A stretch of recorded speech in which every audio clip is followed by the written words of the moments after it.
Hello everyone, welcome again back to my channel.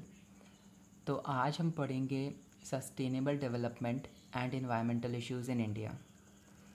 Before coming to the main topic, आप सभी ने school में पढ़ा होगा कि अगर हम एनवायरनमेंट को नुकसान पहुंचाते हैं तो उसके क्या इल इफ़ेक्ट्स होते हैं। ग्लोबल वार्मिंग सब ने ही स्कूलों में पढ़ा है कि उसके क्या इम्पैक्ट है और किस तरह से वो एनवायरनमेंट को हार्म कर रहा है और आगे चल के इसके इफ़ेक्ट्स कितने ज़्यादा बढ़ने वाले हैं। तो यही क्वेश्चन यहाँ पे उठता है कि economic development is crucial for any country, लेकिन क्या ये वर्थ है if it comes at the cost of environmental degradation. आज हम इस आर्टिकल में यही देखेंगे। We will look at what is environment, what are the functions of environment, what are the various environmental issues and concerns that India is facing at the moment, और हम ये assess करेंगे is sustainable development offers us good alternative और not. Let's get started. India में क्या environmental issues हैं, किस वजह से हैं, we will look at this. देखो, इंडिया की पॉपुलेशन वैसे ही काफ़ी ज़्यादा है and it is rapidly growing. उसके बाद हम अर्बनाइजेशन की तरफ बढ़ रहे हैं because we are a developing nation. उसकी वजह से इंडस्ट्रियलाइजेशन भी काफ़ी तेज़ी से हो रहा है and poverty is still a major concern despite 133 million people being lifted out of poverty between 1994 and 2012। Let's look at some of the severe environmental issues that are prevalent in India. First is degrading air quality index. ये आज कल परसों ऐसे daily news में आता ही रहता है कि एयर क्वालिटी डिग्रेड हो रही है। Reason being air pollution. कितने सारे व्हीकल्स हमारे रोड पे हैं, अभी तो कोविड की वजह से नहीं है, जिसकी वजह से ऑटोमेटिकली इन्वायरमेंट क्वालिटी इम्प्रूव हो गई, एयर क्वालिटी। लेकिन बट जब व्हीकल्स रोड पे होते हैं, कितना कार्बन एमिशन होता है, वो एयर क्वालिटी को डिग्रेड करते हैं। उसके बाद इतनी सारी फैक्ट्रीज़ हैं, उनसे पॉल्यूटेंट्स आते हैं। वेरी टाइनी पार्टिकल्स जो होते हैं वो तो एटमॉस्फेयर में घुल जाते हैं और फिर वो हमारी हेल्थ को भी हार्म करते हैं। Then second is rampant environmental degradation. Third, loss of biodiversity. पेड़ काट रहे हैं, बायोडाइवर्सिटी खो रहे हैं, नेचुरल रिसोर्सेज का आप नुकसान कर रहे हो, साथ ही साथ एनिमल्स को भी हार्म पहुंचा रहे हैं हम। Then urbanisation in Himalayas which is losing its scenic beauty. Then loss of resilience in ecosystem, lack of waste management, depletion of resources, growing water scarcity। अगर हम ऐसे ही चलता रहा, ऐसे ही सब करते रहे तो बहुत जल्दी पीने तक के लिए पानी नहीं बचेगा। अभी ही बहुत सारे ऐसे नेशंस हैं, नेशंस छोड़िए, इंडिया में ही ऐसी काफ़ी सारी जगह हैं जहाँ पे ग्राउंड लेवल वाटर का इतना नीचे चला गया कि पीने के लिए पानी नहीं है। तो अगर अभी नहीं सुधरे तो it will be a huge problem. ऐसे काफ़ी सारे और भी प्रॉब्लम हैं जो हमें फेस करने होंगे, हमें एड्रेस करने होंगे अगर हमें इकोनॉमिक डेवलपमेंट चाहिए और इन्वायरमेंट को हार्म नहीं करना है। तो उसके बाद government initiatives to tackle environmental degradation. हर जिम्मेदार नागरिक की ये जिम्मेदारी है कि वो एनवायरनमेंट को प्रोटेक्ट करे, but government has a role to play in helping find solutions to the problem. इसीलिए गवर्नमेंट ने कुछ डिसीजंस लिए हैं जिसमें से कि कुछ इंपॉर्टेंट आज हम डिस्कस करेंगे। फर्स्ट इज़ स्वच्छ भारत मिशन। ये मिशन हमारे प्राइम मिनिस्टर नरेंद्र मोदी ने 2014 में लॉन्च किया था। उनका एम था कि 2019 तक उन्हें इंडिया को ओपन डेफिकेशन फ्री बनाना था और इम्प्रूव करना था इंडिया का सॉलिड वेस्ट मैनेजमेंट। 2019 में ये अनाउंस कर दिया गया था बाय प्राइम मिनिस्टर कि इंडिया ओपन डेफिकेशन फ्री हो गया है, बट ग्राउंड रियलिटी क्या है वो तो ग्राउंड पे जाकर ही पता चलती है। Then second is green skill development programme. इस स्किल डेवलपमेंट प्रोग्राम में क्या था, ministry of environment, forest and climate change ने यूथ के लिए एक प्रोग्राम लेके आए थे जिसमें वो स्किल डेवलप कर रहे थे यूथ की इन्वायरमेंट और फॉरेस्ट सेक्टर में। उनको टेक्निकल नॉलेज दे रहे थे ताकि वो इन्वायरमेंट की तरफ ज़्यादा कमिटेड हों और उनको एम्प्लॉयमेंट अपॉर्चुनिटीज़ भी मिलें इन्वायरमेंट एंड फॉरेस्ट सेक्टर में। Then third is Namami Gange programme. This programme was launched for cleaning Ganga river, जो इतनी पॉल्यूटेड हो गई है पॉल्यूशन की वजह से कि उसके लिए फ़ंड इकट्ठे करने पड़े। बताइए, then compensatory afforestation fund act, ये इसलिए लाया गया था ये एक्ट ताकि ट्रांसपेरेंसी लाई जा सके। जो फंड्स एनवायरनमेंट के लिए आ रहे हैं, फॉरेस्ट सेक्टर के लिए आ रहे हैं, वो फंड नॉन फॉरेस्ट सेक्टर में डाइवर्ट ना हो, ट्रांसपेरेंसी बनी रहे कि जिस चीज़ के लिए फंड दिया जा रहा है उसमें वो यूज़ हो रहा है या नहीं।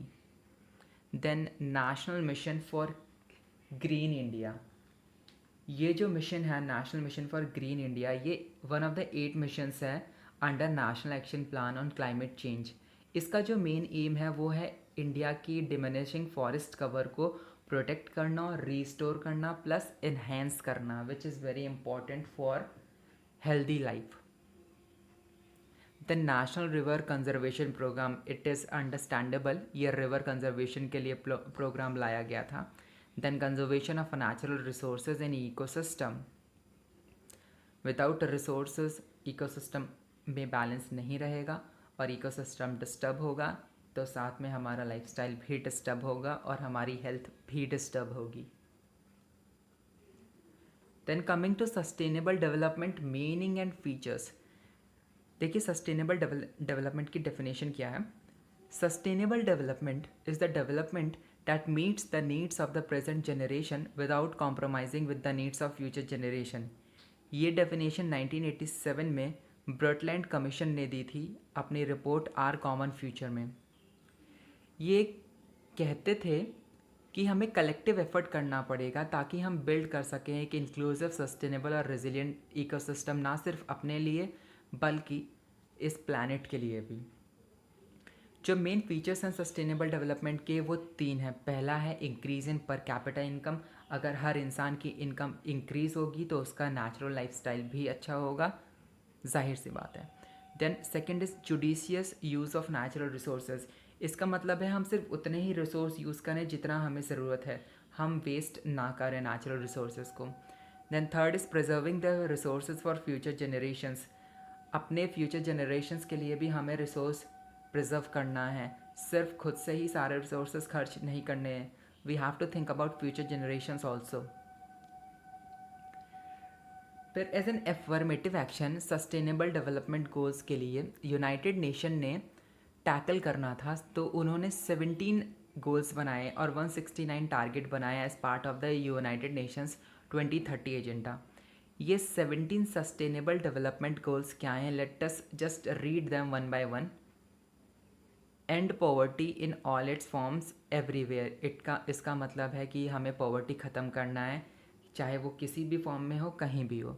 सेकेंड है and hunger, achieve food security and improve nutrition and promote sustainable agriculture, भुखमरी को हमें ख़त्म करना है, फूड सिक्योरिटी हमें इंश्योर करना है और न्यूट्रिशन क्वालिटी हमें इम्प्रूव करना है, और हमें प्रमोट करना है sustainable agriculture. Means we have to do agriculture in such a way that we do not harm environment.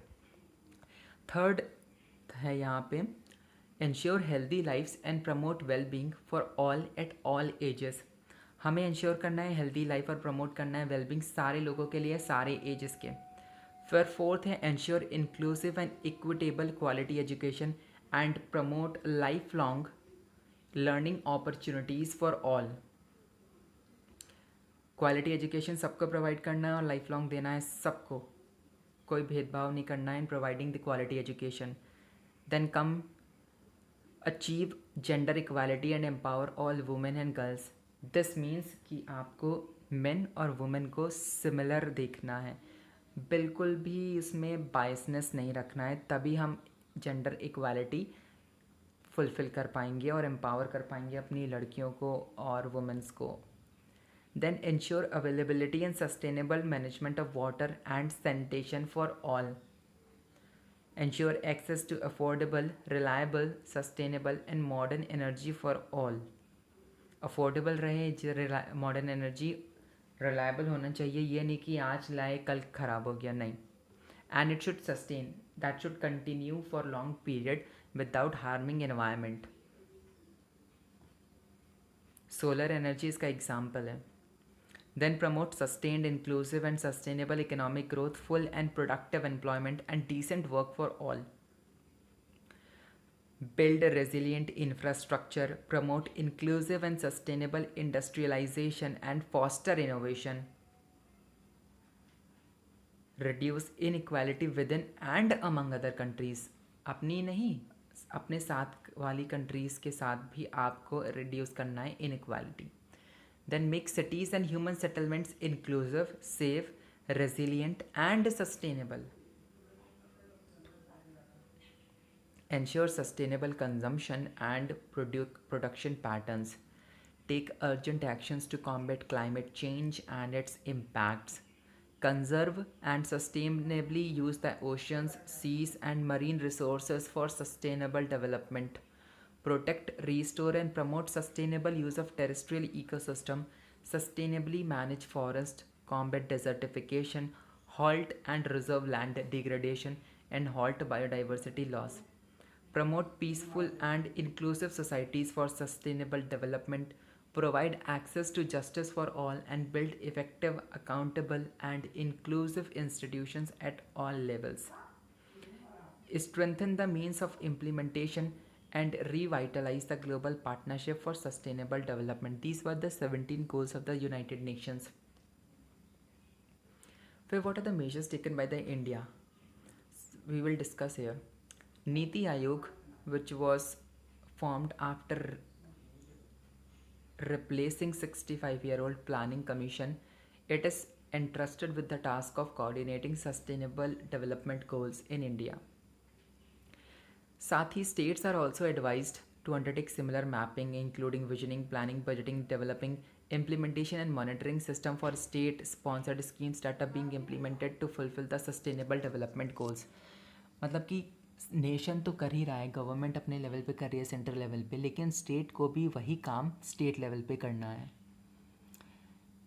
इसके साथ ही साथ मिनिस्ट्री ऑफ स्टैटिक्स को भी ये जिम्मेदारी दी गई है कि वो फाइंड करें की इंडिकेटर्स, ताकि हम मॉनिटर कर पाएँ implementation of sustainable development goal.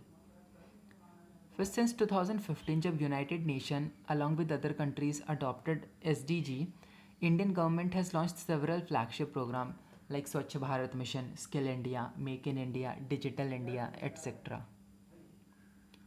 Then the last but not the least, what are the challenges in attaining sustainable development goals?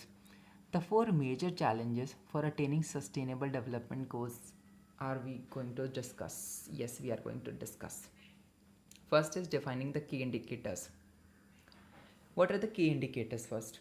Like poverty, hunger, safe drinking water, education. These are the indicators, but we need to revise the definition of these indicators in order to effectively implement the sustainable development goals. Second challenge is financing sustainable development goals.